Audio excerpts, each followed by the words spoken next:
Hi everyone, Collette here. It's been a while since I posted a video on YouTube. Life has been crazy. I'm getting ready for a hip replacement tomorrow and I have a release. Actually, I have a release today. I have a release the 19th.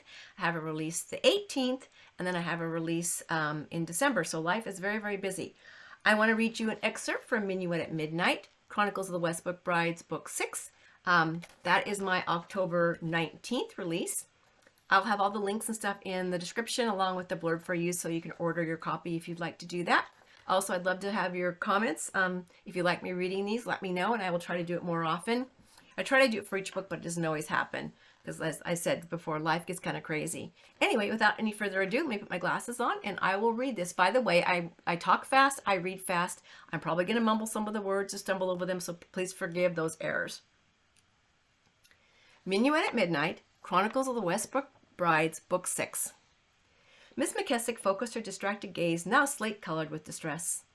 "Thank you for your assistance, sir." She reverted to proper English. By the way, she's Scots. As she pivoted away, her bag thumped against her calves and banged again with each labored step. Where for all the tea in England did she think she was going? Wait, Miss McKessick! Glancing over her shoulder, she gave Leonidas a dubious look. He hurried forward. "My brother has an establishment a few streets away. He actually owns 3. But Della Chance is the closest. It's a social club. Gaming, entertainment, food, dancing, that sort of thing. No skullduggery or prostitutes," he rushed to assure her. She didn't appear the least convinced, but who could blame her after what had just occurred? "He's extremely selective about his clientele, and the establishment is very reputable." Fletcher believed his less desirable competitors had tried unsuccessfully to run him out of town. "You needn't fear for your honor or safety, I assure you." Indecision played across her features in the waning light. What if she refused to go with him? Leonidas couldn't very well toss her over his shoulder and bundle her into the coach. She reminded him of a cornered deer, ready to bound away at the smallest provocation. "Fletcher lets lodgings above the common room. I'm sure he provides each with a chamber."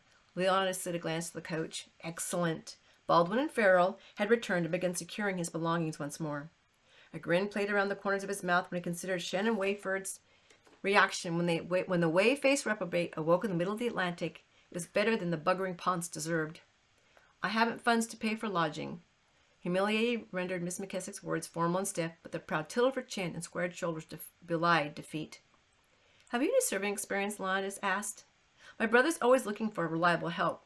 Her face brightened, and she managed a budding smile. "Yes, I worked my father's, that is, since I was a young child. I worked in a tavern and inn. I can cook, serve, clean, keep the books and order supplies, oversee employees, just about anything that needs doing."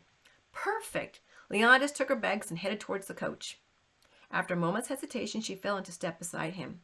"Do you want to walk or would you prefer to ride in the coach?" he asked. After her early experience, he could well understand her reluctance to enter a conveyance with a man she didn't know. A few fat raindrops plopped onto them. "In truth, sir, I'm fairly exhausted. I've been up since 3 this morning and I don't relish walking the streets in the rain." Neither did Leonidas, especially as evening descended, and they had to traverse a few less desirable neighborhoods before reaching Della Chance. "The coach it is, then." He offered an encouraging smile. "By the by, I'm Leonidas Westbrook." Her expression changed not a jot. How refreshing to come upon someone who didn't know the Westbrook name. He had deliberately not added Lord before his name, as was proper, because the truth of it was, in his experience, the title Lord or Lady seldom reflected a person's true character. Evidently, she hadn't heard Baldwin address him as my lord, either. "As you've no doubt concluded, I am Primrose McKessick. I appreciate your assistance." She bit her full lower lip again. "But I fear you'll miss your tide, Mr. Westbrook." He shrugged, not nearly as put upon as he ought to have been by the situation. "As to that, I think it better all round if Shetton Wayford takes my cabin. His absence for at least 3 months should serve you well. I'll book passage on the next ship sailing to Greece." "He'll be utterly furious," she chuckled, a low, throaty purr, and Leonidas felt something peculiar unfurling behind his ribs. "But I applaud your boldness. I wish I could see his expression when he awakens." "As would I." Leonidas handed her into the vehicle and placed her valise beside her. "Give me a few minutes to speak to my drivers." Nodding, she rested her head against the luxurious squabs, and her eyelids fluttered closed. After informing Baldwin and Farrell of his decision to impose upon Fletcher, he hopped inside the coach, only to find Miss McKessick sound asleep.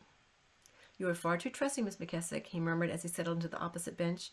"Not that trusting, Mr. Westbrook." A cunning smile arched her pretty mouth as she opened her eyes. She slowly withdrew a small, evil-looking dirk from beneath her thigh. Unless you believe I don't know how to use this blade, I assure you I am quite adept. He cocked an eyebrow, half in amusement, half in sardonic disbelief. You would have me believe you defend yourself with that? He flicked his fingers towards the knife. Tilting her head, she met his gaze, a challenge in her hazel blue depths. She was no timid, mousy female, to be certain. And that she reminded him of his sister, too. I've drawn blood defending my honor against over-amorous patrons more times than I can count. She dropped her attention to his groin, a wicked smile arching her mouth. And I nearly manned another who ignored my refusal. Good God! Who had Leonidas just rescued? An answering grin swept his mouth upward. Fletcher would have his hands full with her, and Leonidas would be there to watch it. It almost made foregoing his voyage worthwhile. I hope you enjoyed that. If you did, let me know. Forgive the stumbling words and the few times I had to interrupt myself. As I said, the book description will be in the description of the video below, as will the links for you to grab the copy of that book if you so desire. Thanks for listening. Bye-bye now.